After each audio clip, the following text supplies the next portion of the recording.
So here we are going to learn about the most essential things needed to start programming.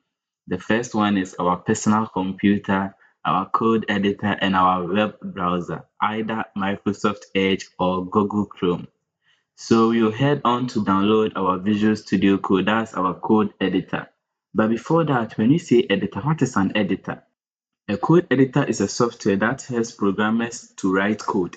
Although we can write HTML using Notepad, it is not good for learning. Visual Studio Code, that's the VS Code, gives us colorful code, auto suggestions, and error highlighting.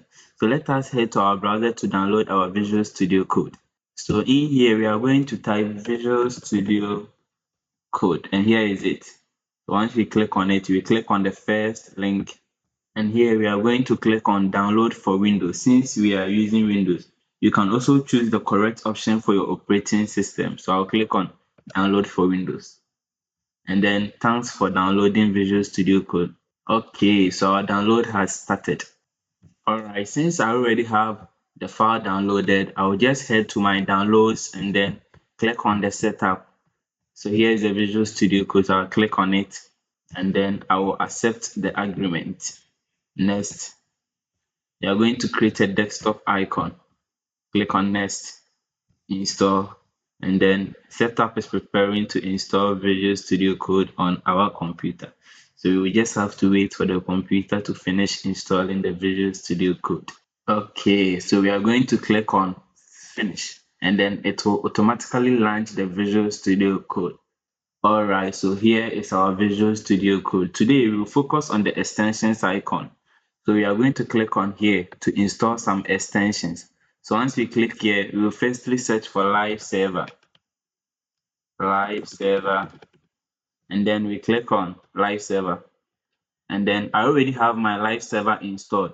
So you will also click on install so that you install the live server. This live server helps us to open HTML files in the browser and see changes live.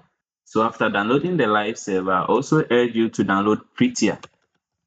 So Prettier, search for Prettier, and then once it comes, click on Prettier, and also you download the Prettier. So this feature also helps format our code neatly. It's a code formatter, okay?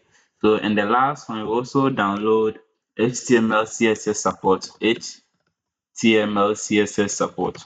Okay, here is it. So you click on that, and you also what? I don't have it, so I will install and try the publisher and install.